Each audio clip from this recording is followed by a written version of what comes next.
for me, the best strategy was for Perez. Yeah, I just wanted to say, let's talk about Checo Perez. What a drive, what a strategy from Red Bull. Coming from P9, obviously Leclerc didn't start, so P8/P9, and finishing in P4, jumping 4 bloody cars in the pit stop. And the cars were Vettel, Gasly, Hamilton, and who else? Who else did he jump? Let me quickly go to the results. I've got the results here on my phone, guys. But it was an absolutely phenomenal drive from Perez, and really well done to Perez. Yeah, and he made it the overcuts. I think he also jumped Ocon. Yeah, he jumped Ocon. He was.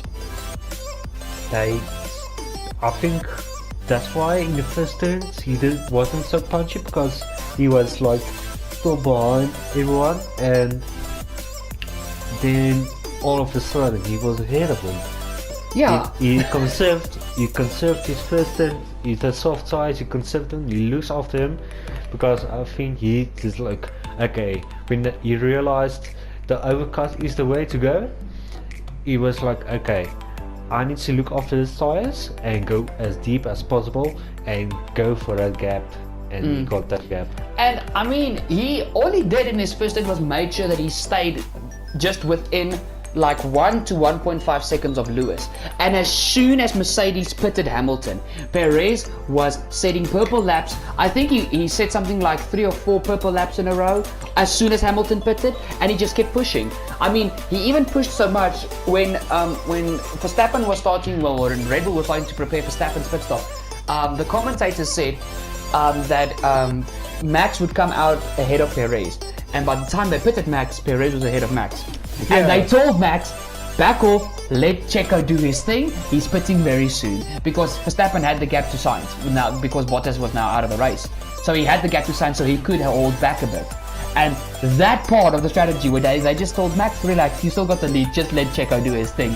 That, I loved every bloody second of that. Yeah, it really caught me off guard, because I was used to getting, okay, Bottas and Max, okay, punching for fastest lap, and everything is like, they're like telltale showing what the pace they have, and all of a sudden when Bottas wins in, I think, no, it was when Hamilton went in. Yeah. It was like, oh no, because at the moment Bottas had the fastest lap, and I saw a purple thing come up. It's like, yeah, Max Verstappen again fastest lap.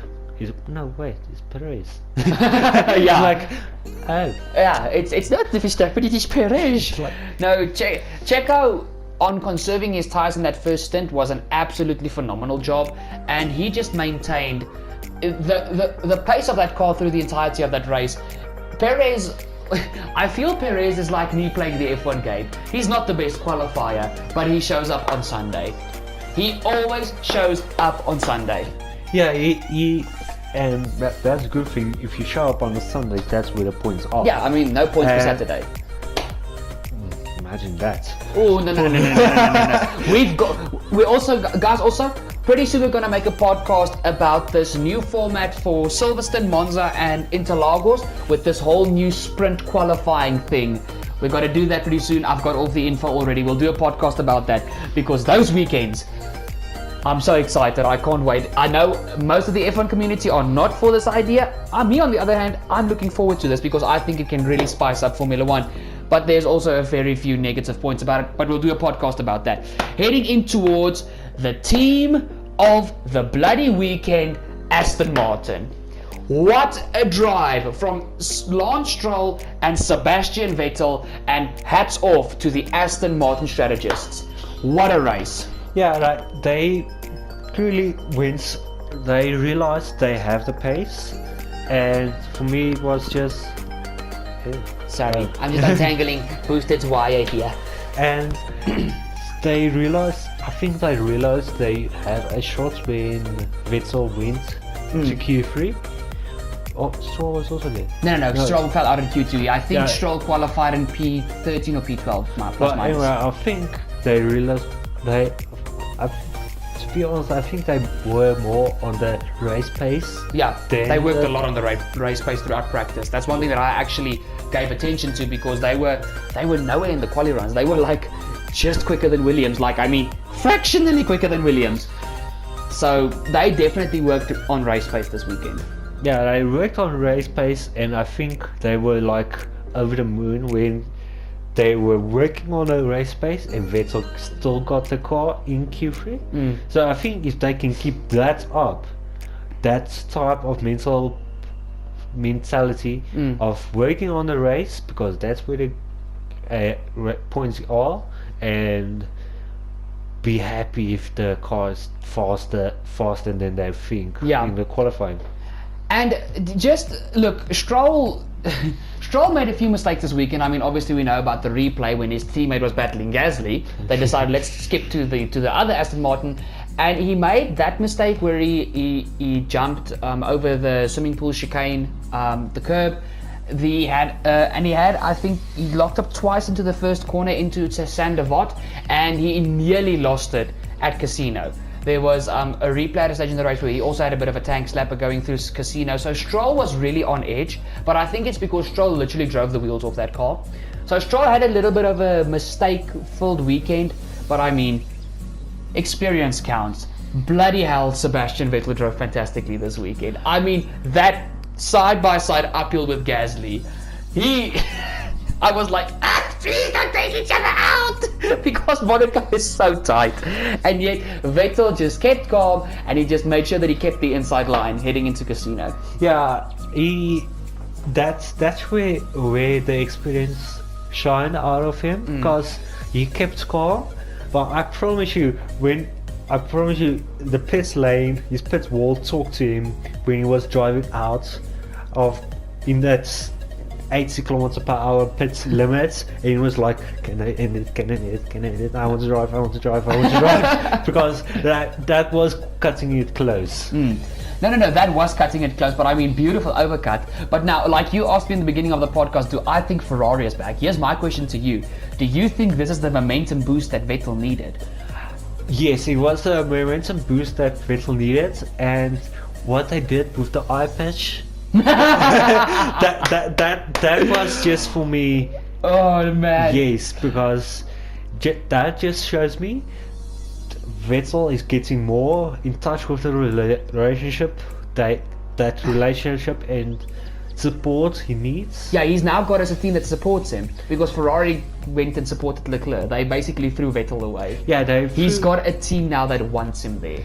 Yeah, it's a team that wants him there, and I think it wasn't something that stuck in his eye. He was just crying because it's the first time in how long Aston Martin is back at Monaco, where basically I know Silverstone is the first. He's probably gonna cry at Silverstone too. Oh because boy, Silverstone is one of the first race. Yeah, and Monaco was soon after that. So I think every man, I think, if you was in his seat, you would also shed a tear. Yeah, because it's so special moment. Also true.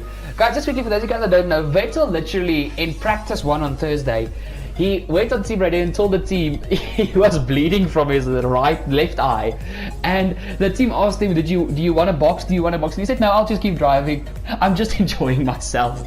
And after practice, the team literally gave him a pirate's eye patch to put on his eye, and it was just like, it sort of gave me like McLaren vibes, where just there's such a friendly scenario within that team that I just think Vettel feels welcome. And that's the thing. Yeah, I think that's what I need, because we know if he gets comfortable with the car and we know he's getting comfortable with the team, that's how he's gonna make that Aston Martin a championship car. Exactly. And I mean, I have to be honest, except for the McLaren, the Aston Martin is really starting to get my attention. Sorry guys, we got cut off there. We've already been talking for an hour, sorry. But in any case, just quickly, before we get to the final point, which me and Booster are going to talk about quickly and then heading in towards the race, The Aston Martin, when the sun shines on that car at the right angles, that is an absolutely stunning Formula One car. Yeah, it's a really beautiful car, and I can't wait for them for that, like what McLaren did this weekend, to make a like sort of a special race livery for that weekend. I think they're gonna do it for Silverstone. I think they're gonna do it for Silverstone. I thought about where's a weekend they can do it, because for Silverstone 007.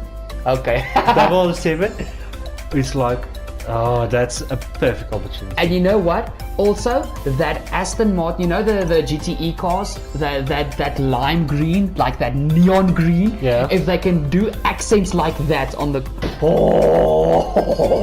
then that's gonna be a very beautiful car. Yeah, I think they are keeping the pink on for the main sponsor, but I think if they can implement that neon green. Imagine how that car's gonna look at Singapore. You know where I think for about where they can add that neon green, where the driver's numbers, that background. Oh, around the. Oh, okay. Let's stop fantasizing about how to customize the Aston Martin, because we will talk 2 hours about that. Oh, but guys, that's a beautiful car. Beautiful, beautiful car. It's really grown on me. I think we are coming to the last point. Finally, we're coming towards the last point. Now, guys, this is something that me and Milani actually talked about Sunday after the race. We sent like frickin' 10-minute voice notes to each other. Not the point. Thank you, Milani. Now, the question, I'm firstly going to ask it for Boosted, and then I'm going to give you guys the answer that me and Milani basically got, but that we basically got at the end of the conversation. Even though this weekend there was barely any overtakes, but why was this weekend, throughout the Formula One community, why was this weekend such a good race weekend? Well, I can sort of give you a harsh answer. And I can give you, because there were so many good strategy calls. Okay, good strategy calls, good, but give me your harsh answer. Hamilton sucked. Okay, not just that. That is actually the point that I want to make. But when me and Milani talked, guys, and literally when she talked about this, I already had most of the script planned for the podcast. I literally added this in because it's such a good point to make. Okay. Since 2019, Ferrari was there round and about still when the Ferrari started getting slow, when there was the investigation about the engine power, but Ferrari in 2019 weren't as quick as Mercedes and Red Bull. So since after Singapore 2019, the podium has mostly been Mercedes and Verstappen. And now and again there would be somebody else if one of the two teams or one of the drivers had a bad race. Okay. Well, if you take last year, when Verstappen, that what it was like, I think it was 4 times. Yeah. 4 times, but Verstappen didn't finish. Yeah. So it was like either Mercedes crash or Verstappen didn't finish. So. Yeah. But we've gotten used to the past, especially last season, 2020 specifically. We have gotten used to Mercedes dominate, Red Bull are second best. Verstappen Verstappen is second best, and then we've got a fight with the second Red Bull, McLaren, with the second Red Bull and the midfield for best of the rest, for the rest of the points. And what made this weekend just so fantastic? There was no predictability about this weekend when it came to where the cars would end up. Just an example, Giovinazzi in an Alfa Romeo made Q3. Ferrari was scrapping with Mercedes and Red Bull for pole position. You had the Leclerc crash, which gave so much uncertainty about Sunday. You had these young drivers, which F1 fans are in love with: Verstappen, Sainz, Norris on the podium. You had the three, basically, except for Yuki Tsunoda, the 3 youngest drivers on the grid on the podium, and it was a breath of fresh air. We couldn't predict what happened this weekend. We could not have predicted.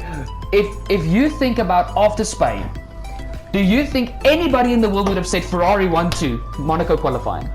No, I think, and I bet you no one, even if you look at the practice where Ferrari dominates, I can bet you Mercedes and Red Bull were chasing their own tail. It was like, what are we doing wrong? Yeah, and the thing is, throughout practice on Thursday, every single Twitter comment I read was Mercedes and Red Bull are sandbagging. Mercedes and Red Bull are sandbagging. Ferrari are just giving us everything they've got.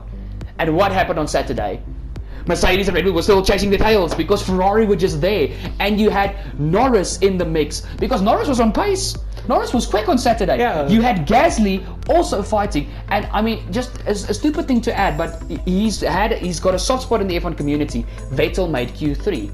Everything that we F1 fans love when it comes towards the drivers and the unpredictability happened this weekend. Yeah. And that is what Everything made this happens, weekend. And okay, we can be honest, if Charles didn't crash, the chances of Verstappen taking pole was there, because I think with that he was acting was sort of possessed. It was so exciting because from last year the Ferrari was useless. Yeah, the last year's Ferrari was pathetic. And it was like the great unknown, because for me, before, even on Saturday, the prediction for even the weather was 60% chance of it raining. But when the race started, it couldn't be more clear weather. It's Also like, true. where's the rain you were talking about? And also, worse than everything, Monday morning it rained in Monaco. Really? Not the point. But guys, that's the point I'm trying to make.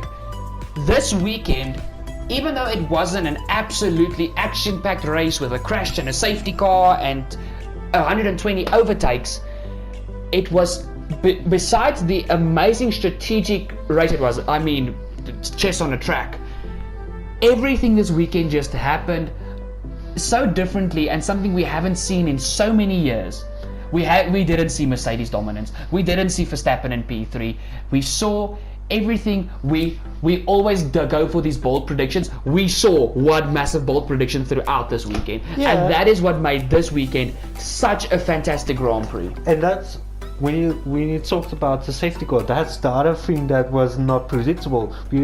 We were sort of used to a safety car at Monaco, Yeah. and there were no safety cars. I mean, heading into the race, I told you guys on the Motorsport Lounge group, the chances of a safety car around Monaco is almost 90%. It's 88% to get a safety car around Monaco. That's how much safety cars there's been around Monaco. And there were no safety car, so everyone was so clean. It was a really good strategy. That it just proved me the strategists, even with the previous races, the mistakes they made, they are world geniuses. Yeah, they learn from their mistakes. But guys, finally, we are through the talking points. We've talked more than an hour. I think literally this podcast is going to be 2 1-hour-long segments. But in any case, heading in towards the driver ratings for the 2021 Monaco Grand Prix. Now guys, obviously we talked a lot already, so we might just say small things, but I think we're going to run through this section of the podcast quite quickly. I'll start with Haas. Mazepin, 3 out of 10, it's not screen time, just driving around, but he did beat his teammate for the first time. He did beat Mick Schumacher, who didn't have a good weekend. Massive crash in practice 3, also in practice 1. So Schumi, not the best weekend, and he got a 2 out of 10. Boosted, you've got Williams. For the Williams, Latifi got a 5 out of 10, and same for Russell, got a 5 out of 10. I think with the Monaco being a chassis, and I would say mostly chassis for me, track, they did their best. So they beat the rivals that they normally raced. So that was good for me. But And one thing, obviously guys, remember, we each give the drivers ratings, and with this weekend's driver ratings, we had 5 people giving ratings who actually watched the race, and then we work out the average. So we plus the points together and divide it by 5. That's how you get the average. And I actually wanted to give Latifi more than Russell, because do you know how far Latifi was behind Russell when they hit the checkered flag? I can't remember now. 2 seconds. Yeah, And he didn't go outside 3 seconds the entirety of that race. That's a gap that I didn't take my eyes off, because I wanted to see on the toughest track of the season, can Latifi stay with Russell? And he didn't. He never lost sight of Russell at any point in that race, and that to me was fantastic. Yeah, that's very good for me, because that just reinforces that's why Latifi still needs to stay at Williams. Exactly. Because Russell is driving, dominating Latifi, but Latifi has the skill. He just needs to develop it. He still needs to develop it. But that's been Williams, guys. Heading in towards Alfa Romeo, we gave Kimi Räikkönen, the Iceman, a 5 out of 10. Very average weekend for Kimi, nothing extraordinary. But his teammates, Antonio Giovinazzi, once again, most underrated driver on the grid. Fantastic performance from Gio. Even having one of the bad strategies in the race, he still managed to get points. And we gave Gio a 7 out of 10. Yeah, Gio was for me one of the what's pulling the hair out of my head moments for me when I saw Gio in the Q3. Yeah, he qualified P10, but it was still, we know Monaco is a driver's track. Yeah, most definitely. And when I looked, even in the race, when I looked how close they are getting to the Perez, it's like, yeah, like my one friend Annie would say, oof. Yeah, it was an insane weekend. So yeah, well done to Giovinazzi, 7 out of 10, a very well-deserved 7 out of 10. Boosted, you've got the 2 AlphaTauri boys.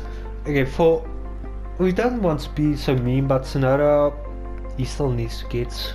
Yeah, there's more pace to gain, definitely, even if he's a rookie. So he got 4 out of 10, and Gasly being a alien this weekend with the strategy, we gave him a 9 out of 10. Yeah, beautiful race from the 2 AlphaTauri boys. I think we've already talked more than enough about them. Heading in towards the team of the weekend, Aston Martin.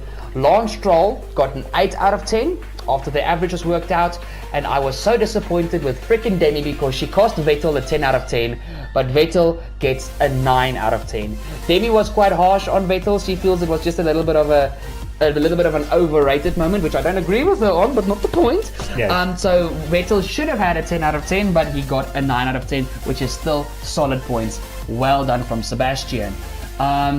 Boosted, you've got the 2 Alpines.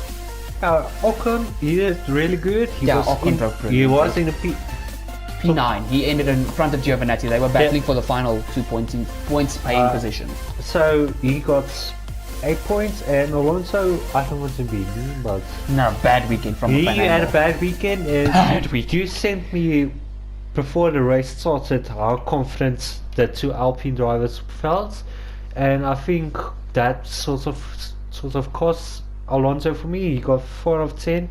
He was a little bit too cocky about it. But even Ocon was a bit cocky. But yeah, he was cocky, but he proved he got the points. He didn't not. But also, Alpine had a terrible strategy for Alonso. That really was a bad strategy. Keeping him out on the hards. So I think he put it on lap 55 or something, and then going onto the softs, but not bridging the gap to jump people. It was also just bad strategy from Alpine. Would have done better if he went mediums to hards. Yeah, I also think he would have done better. But in any case, so yeah. Heading in towards the 2 Ferraris. Scuderia Ferrari. Guys, Sainz, driver of the weekend in my opinion. He got an 11 out of 10, so he gets a little bit of a crown on his head. And unfortunately, guys, Leclerc did not start the race, but still phenomenal qualifying performance from Charles. So we gave him a 6 out of 10. Yeah, he didn't start the race in the thing. That's why I think some of the other people gave so few points, but I think I gave him a 6 out of 10 because he drove so good for me. And I think if he could have started, he would have been at least in the top 3. Yep, he would have. And I think the battle between him and Max, I mean, look at Austria 2019, the battle those two had. I think we would have been in for with all due respect once again towards Lewis Hamilton, but I think we would have had a better battle than Verstappen and Lewis back in 2019. I think the battle between Leclerc and Verstappen at Monaco, it would have been absolutely amazing, but unfortunately a drive shaft robbed us of that opportunity, but luckily we're going back next year. Boosted, you've got the 2 McLarens. For Norris being also on the rails this weekend, he got 10 out of 10, and Ricciardo, we don't have to talk anymore about that. He had a bad weekend, 3 out of 10 for him. Yeah, so not a good weekend from Ricciardo, guys. Now heading in towards the 2 Red Bulls, guys, just like Alpine back at Portugal, It's only the second team this year with the Motorsport Lounge to get a full 20 out of 20 for their constructors, our own little constructor championship. Both Checo and Verstappen, 10 out of 10. Beautiful. Verstappen he dominated the race after Bottas was out, with all due respect, and he did a proper Lewis Hamilton type of performance. Beautiful driving from Verstappen, and Checo coming from P8 to P4 and actually chasing down Norris, trying to get past. Beautiful performance. Yeah. I think they both deserve their 10 out of 10. Yeah, they both deserve it, and I think Perez will be good. I know it's not podium, but he will feel good because he made it possible for Red Bull to go up in the Constructors to first place. Yep. Now Red Bull are leading the Constructors Championship thanks to Mercedes' horrible weekend, and also Max is leading the drivers now with 4 points. So yeah, I think if they keep that momentum for the next race, it's going to be good. The championship has basically restarted again. Yeah. Basically, so I'm very excited for Azerbaijan. Oh, very excited. And Boosted, you've got the final two Mercedes boys, which is not going to be a very high ranking. The Mercedes boys, Bottas, a 6 out of 10. I would sort of wanted to give him a little bit more because he drove good. It's not his fault. The car's wheel didn't want to come off. Yeah, the wheel nut didn't come off. It's the same situation as Leclerc. He didn't drive the full race, and I think if Bottas actually finished the race, even if he finished in P2 and him and Max kept battling the fastest lap out, I think Bottas would have gotten an 8, maybe a 9, even if he was lucky, a 10 out of 10. Yeah, he would have done better, but yeah. But unfortunately, what is his points? He got a 6 out of 10, and well, he did better than Hamilton. He outdrove Hamilton. He can pay his own back for that and take a nice relaxing day because Hamilton got a 3 out of 10 and he started 7th and I think he finished 7th. Yeah, he did nothing. He did nothing. But guys, also we know Monaco is not the easiest track to overtake, but still for him being for Lewis being a 7-time world champ and being in what lots of people think it wasn't this weekend but still think it's the fastest car, Lewis should have at least been in the top 5. So not the not the best weekend from Lewis. Now guys, remember we do a little Constructors Championship here on the Motorsport Lounge. So Boosted, quickly read us the standings after the previous round in Spain, and then I will read the standings after Monaco. Okay, after Spain is Penal. Haas P10 31 points, a little bit big gap between Haas and Williams. Williams P9 43 points, Aston Martin 45 points in P8, P7 AlphaTauri 48 points. It's again all that freaking A's. P6 Alfa Romeo, not AlphaTauri, Alfa Romeo with 50 points. Little bit bigger gap again, Alpine with 57 points.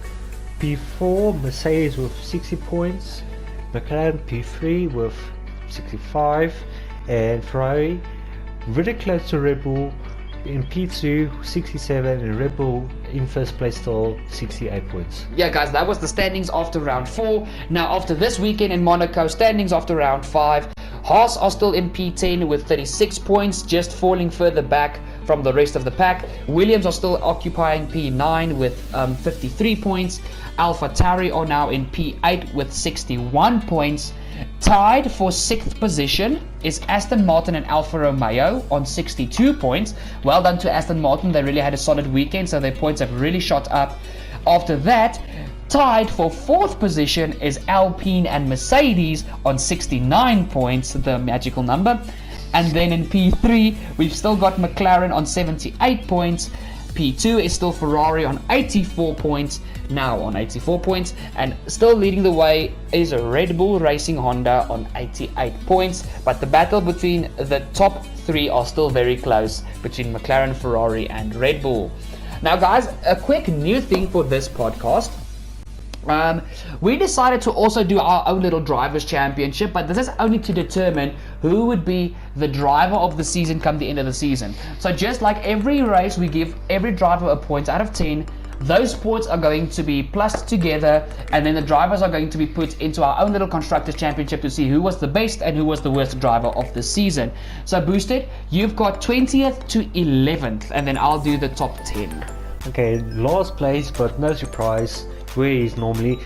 Mazepin, he got 9 points. His total is 9. His total is 9. Just not one race. His total is 9. And then even to 19th place, where Yuki Tsunoda is 24 points. That's a massive gap. So Mazepin doesn't even have double digits yet. I think Mazepin, I can safely say he's probably going to stay in 20th place. The TV side actually with Yuki Tsunoda 24 points, but he's in 18th place. Schumacher in 17th place with 27 points. Vettel, I think after this weekend he's just going to get Stronger. He's going to get stronger. He's in 16th place with 29 points. Bottas, I really hope he needs to do better. Boy. Let's say from after Spain in last weekend, the 2 previous races, he needs to keep that mental state because he's a boss. Yeah, he needs to keep pushing. So he's in 15th place with 29 points, actually tied with Vettel and Russell. In 14th. In 14th with 29 points. Giovinazzi, he's the underdog, but he's still really doing good. He got foot. He's in 13th place with 30 points. 12th place is Leo's teammates with 32 points, Kimi Räikkönen, and Mr. Alonso.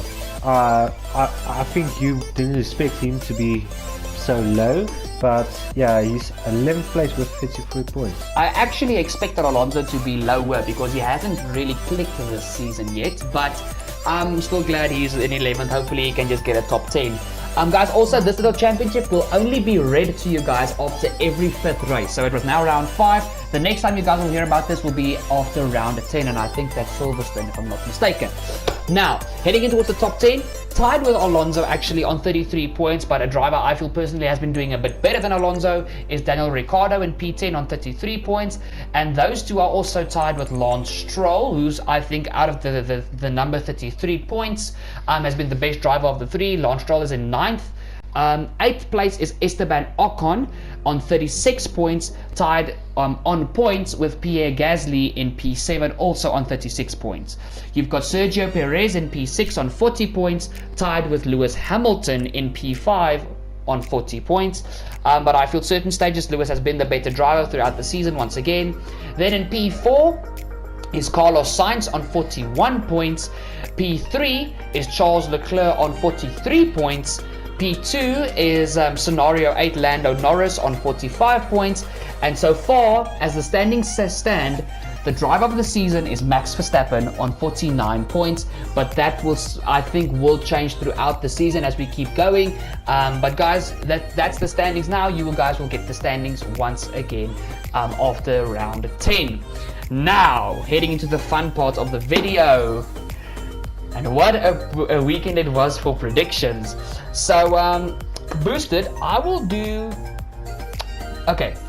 You do the first 3 and then I will do the final 3. And guys, we even added the 2 newbies to the Motorsport Lounge. Even Milani and Jess did predictions for this weekend. So they are also now within the Team Motorsport Lounge Championship. So Boosted, you can do mine, yours and Demi's predictions and also how much points we got. And then I'll do Johnny, Milani and Demi's.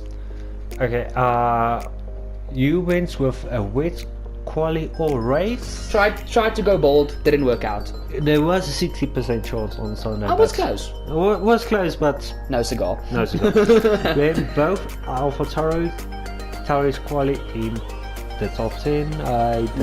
Just Gasly. Yuki was out in Q1.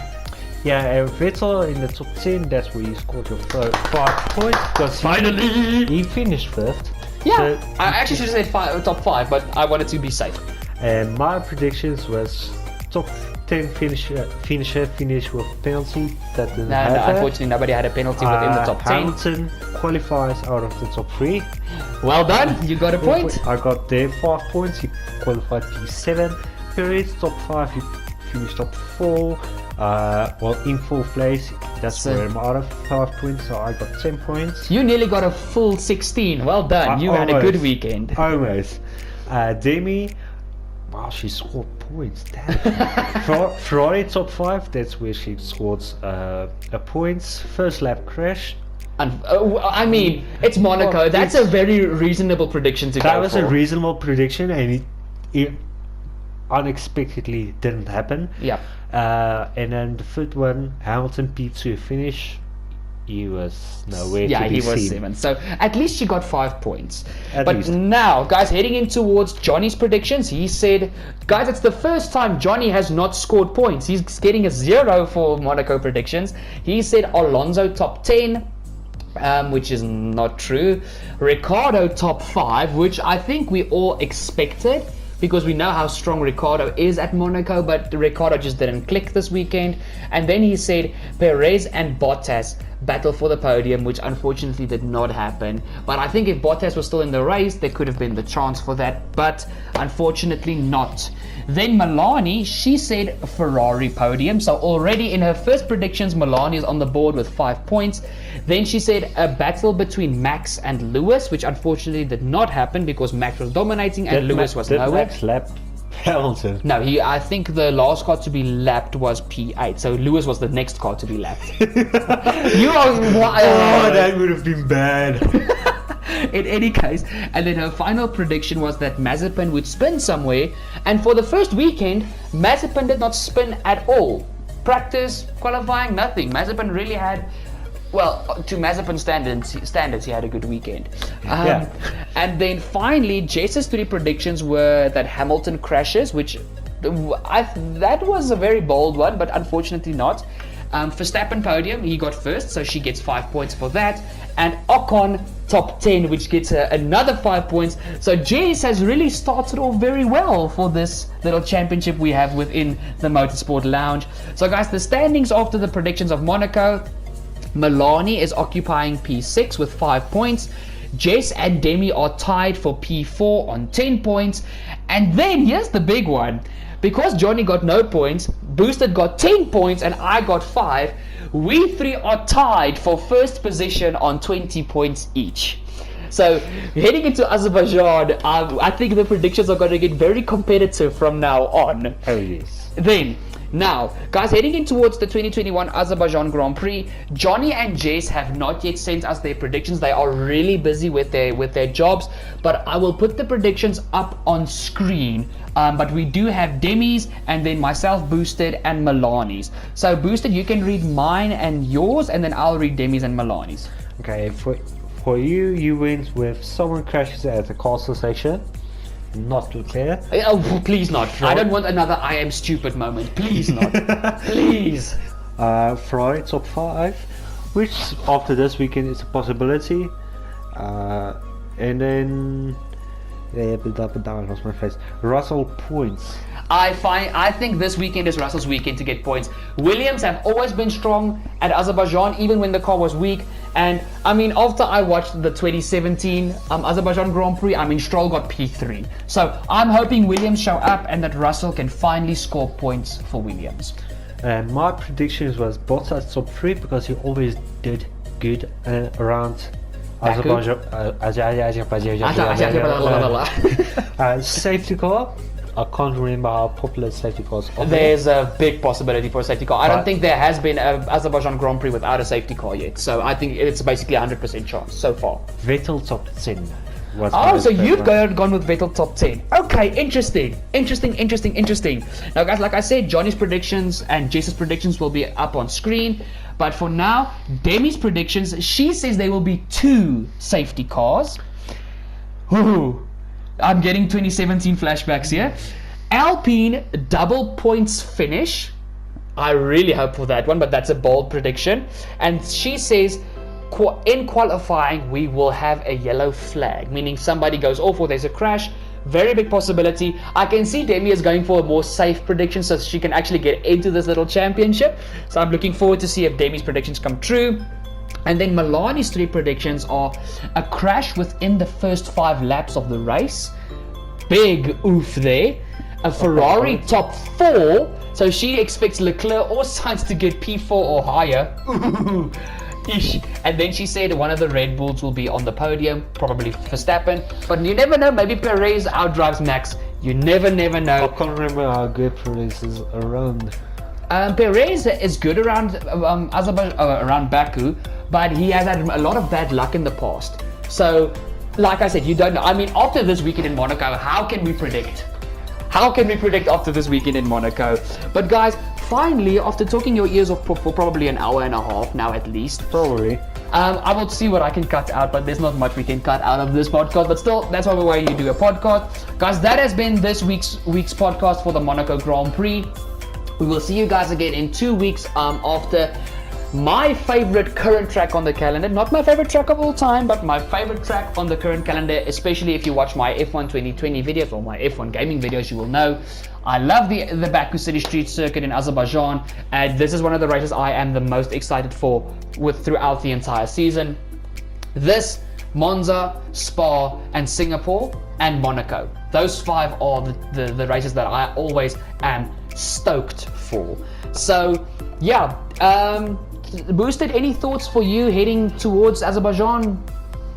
Final thoughts? I would say after this weekend, it's going to be exciting. Oh yes, it's going to be very exciting. Because I think some of the teams are getting used to the cars, and the drivers are getting used to the cars, and especially Ferrari are getting used to strategies. They went to the dictionary and search for strategy.